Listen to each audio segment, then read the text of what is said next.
Here is your parang digital wallet mo. So this is the card that you use to pay. So let's check muna kung may load pa tong card. So kami, we just bought this card and we didn't return it. Now we kept it na kasi madalas kami dito. So let's check the balance. 22 na lang. So I need to top it up para magamit namin sa mga train. So this is the loading machine. Put the card. It says 22. So I'll put 200 Hong Kong. 122. Another 100. Yan, so 222 na yung balance. Press this to exit the card. Yep, and then you get it. That's it. Hi guys. So what is the best way to get around Hong Kong? So the most top 3 easiest one is of course the MTR, which is the underground subway. The other one is the buses. So I'll show you mga buses nila dito. So you have those yellow bus, those mga printed buses. And the third one is actually using taxi. Na? Ang daming taxi dito eh. You'll see them, the red ones. But besides those three, if you are on the Hong Kong side, you may wanna also consider the option of using the tram. Those are the trams, or also known here as the ding ding. Why do they call it ding ding? Because of the bell sound that they make when they are actually traveling. You'll hear them ding ding ding ding. So those are the tram. They are actually only at the Hong Kong Island. Remember, yung dito sa Hong Kong, there's Hong Kong side and then there's the Kowloon side. So the Hong Kong side lang meron to, and it's actually one of the cheapest way to get around the Hong Kong side. Yun lang, medyo mabagal siya. Ayan, compared to the buses, compared to the MTRs, they are literally very slow in terms of how they move. Now, they only move pretty much on a straight direction lang. So isang ganun lang yan, the route. Meron lang isang if you notice, this is the whole network. Ayan, so straight lang yan Ang iiwasan mo lang kasi meron siyang mga tram that goes into this small, what they call the Happy Valley. Diba? Ito Happy Valley. So if you're coming here on this side, this is now going up westbound. If you wanna go eastbound, you have to take the other side of the road, which is, so let me show you. So this is westbound. That other side is the eastbound. So kung eastbound ka, kung papunta ka sa east, you have to take it there. So if we're coming here and we wanna go to, let's presuming somewhere in Central. Central is somewhere in this area, This is Airport Express. This is Central. So you what you wanna take is, kung dito ka sa Central, you can take any of this, which means Kennedy Town, Witty, Siong Tok, and Western Market. Shektong, which means all of these are heading towards this direction. So kahit alin dito sakyan mo, okay lang. And then when it comes to the ding ding, no matter where you are going to stop, isa lang ang bayad. If I'm not mistaken, it's 3 flat rate.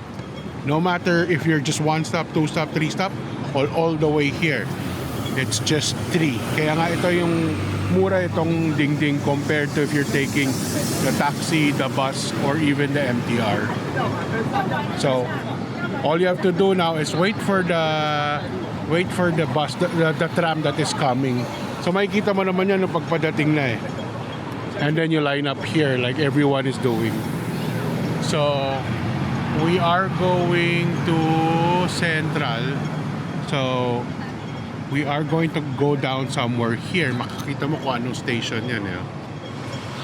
So, it's just like me, if you don't want to be climbing up and down the MTR since it's a subway, this one, you're always on street level. Yun ang maganda dito. Kaya nga, my senior citizen and my dad, my parents, they prefer this because you're always on the street level. So, you always go up and down of the tram on the street level already. So if you're doing something, nandali.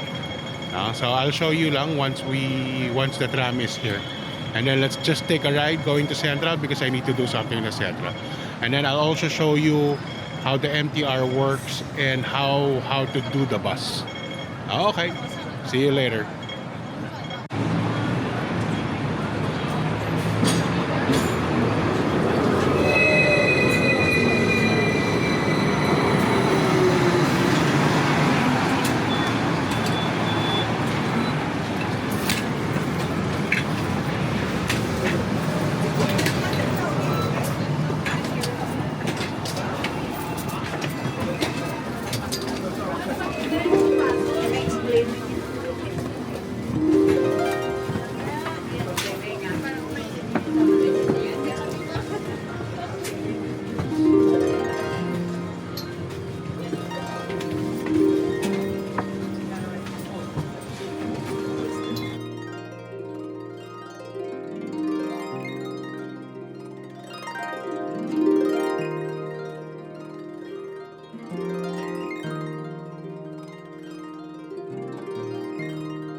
So if you notice, yung payment dito, ganun din, using the Octopus lahat para mas madali. Tapos ang exit mo, since it's flat rate, yung bus, when you enter, you pay. Dito sa tram, you pay when you exit, not when you enter. Okay? So that's how you take the tram. So how to take the MTR? Study the colors, study the color codes. You have the red, the orange, the green, as you have the blue. This is a different green, this is light blue. Tapos makikita mo dito kung anong pangalan nila. Diba? So, you have the Airport Express line, the Disneyland Express, the Israel. Tapos, the blue is, I know, the Island line. Diba? Tapos the red is the Twin One line. Okay, so we are now here in Yau Ma Tei. Presuming I wanna go to Causeway Bay. So the way for me to get to Causeway Bay is I'm here, which means if I'm here in this station, I can either take the red line or the green line. So the red is the Twin One lane. Remember, yung nakasulat dito, Twin One lane. So when you go to the train station, how do you get here? You need to go, how do I get from here to the blue line? If you notice, itong mga points that intersects, these are called interchanges. So for me to get to the blue line, I can go to either Admiralty or Central. I can interchange. Interchange meaning di ka nalalabas ang station. Within the station lang yan. Walang labasan. So from Yau Ma Tei, I have to take. So titingnan mo, if you're going towards this direction, ang sasakyan mong train ang nakasulat sa Central, going to Central. Pag dito naman pupunta ka, sabi mo sa Shamshui po, ang sasakyan mo, ano na sa dulo nito? Twin One. So you need to now look at the train that says going to Twin One. Tapos bibilangin mo 1, 2, 3 stops. Ito naman from Yau Ma Tei, I need to go to Admiralty. So it's 1, 2, 3 stops. So 1, 2, 3. And then lipat ako sa blue, which is the island line. If I'm going this way, I need to look at the Chaiwan, going to Chaiwan. That's from Admiralty, it's 1, 2 stops. Nandun ako sa Causeway Bay. Now, if you have the Octopus, all you have to do is go straight to the train and use your Octopus to enter, to exit. Automatic na siya magko-compute ng how much the ticket is. Pero kung wala, all you have to do is go to this ticketing booth. Ito, ticketing booth. So remember, right now we're in Yaumatay. We want to go to Causeway Bay. All you have to do is press Causeway Bay. You want to go to Causeway Bay. Yeah, lalabas. You have to pay $15. So you can use now your coins or your paper money. And then may ticket ka na doon. Now, ang worry ng tao, what if nagkamali ako ng exit? Kunwari, Causeway Bay, dapat ako lumampas ako dito. Okay lang yan. Because remember, once you're within this network, as long as you don't exit, okay lang. Hindi ka pa masisingil. Masisingil ka lang kung saan ka nag-exit. So, ibig sabihin, if you have a mistake, kunwari, from here, Admiralty, pumunta ka, umabot ka ng North Point, tapos na-realize mo, ay, sumobra ako ng exit, dapat sa Causeway Bay ako. That's okay, don't worry about it. Go to North Point, now get out of the train and look for now the train going back to Kennedy Town. Tapos balik ka na ngayon, 1, 2, 3, Causeway Bay. Yung ticket mo, as long as you exit in Causeway Bay, okay lang. So hindi mo kailangan bayaran to extra na sumobra ka. Ganon din, if kung nagkamali ka dito, as long as this is where you exit, ganon pa rin babayaran mo. Kung kunyari nga nandito ka sa Yaumatay, gusto mo mag-experiment, pumunta ka dito, umikot ka dito, pumunta ka dyan, because of all this interchange, as long as dito ka lumabas, pareho lang bayad. Wala silang kinalaman kung gaano katagal sa train. Gusto mo mag-ikot-ikot ng buong train, as long as you exit in the same place that you paid for the ticket, you're good. Even if you're using your Octopus, ganun pa rin. You'll only be charged of the distance where you started and where you exited. Okay, so hindi ka matatakot kahit na lumampas ka na, uy, kulang yung binayad ko. Hindi, okay lang yan. Kasi you don't need to exit with most interchange. So, that is how you take the MRT here, no? Okay, bye. Remember when I told you to look at kung saan yung dulo ng na station yung pupuntahan nyo? So it's either, if you're taking like the red line, either you're headed toward Tuen Wan or you're headed toward Central. Iba yung platform nila, so to make sure, kunyari ngayon pabalik tayo ng Central, which will stop before Central to stop at Admiralty, where I will be going down to shift to the Island Line. I'll take the Central na platform, not the Tuen Wan, kasi yan yung palayo. Okay, so check nyo rin kung saan papunta.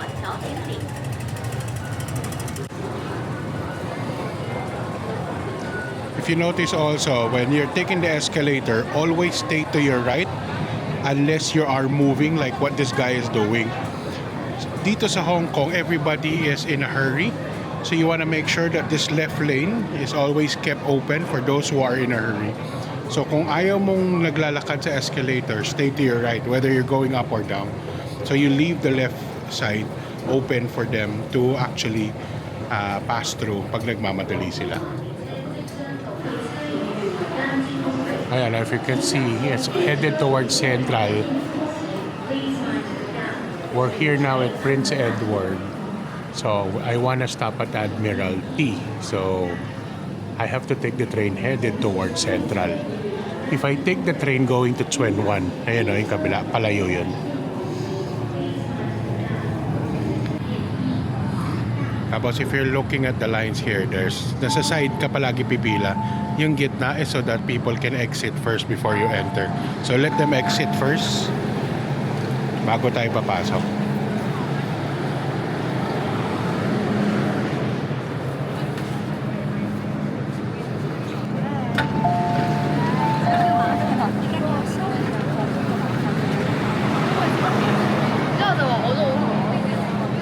So we're moving from the red line to the blue line. Ito yung interchange.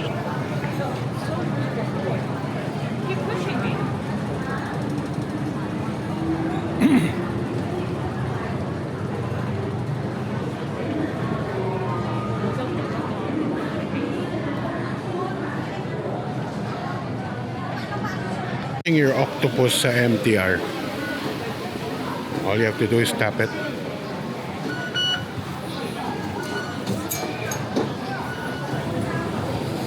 Okay, watch the escalator etiquette here.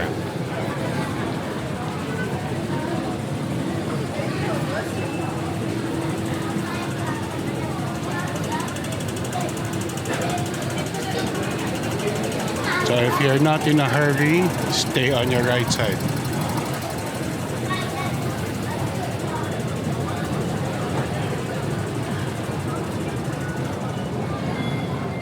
Set the destination and then make sure yung options mo na naka-check yung bus. Yan o, bus.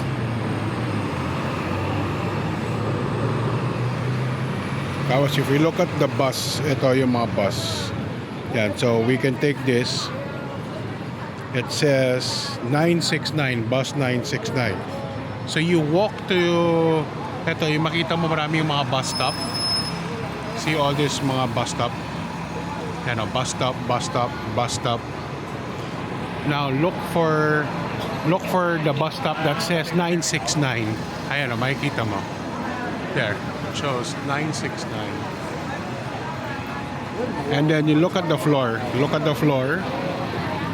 And then look at where 969 is. Ito, baliktad lang eh. This is 969. So if you're coming from the back, you will actually see it.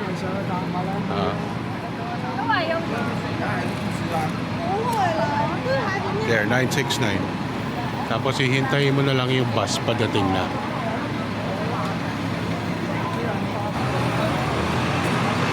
There's bus 969.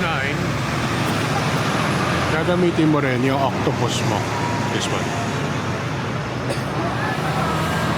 Bus 969. Tapos dun sa Google Maps, they'll show how many stops. And then you just follow that, how many stops.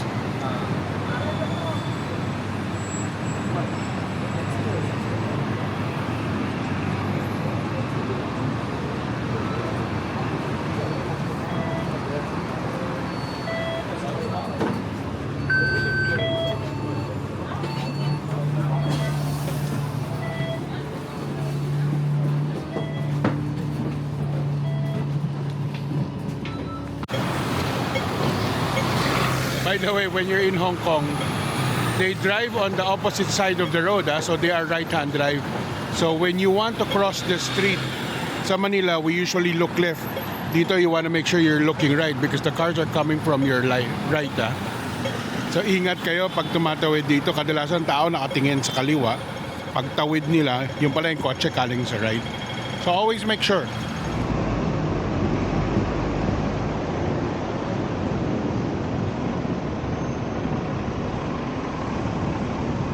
That is one of the things why I really like going to Hong Kong.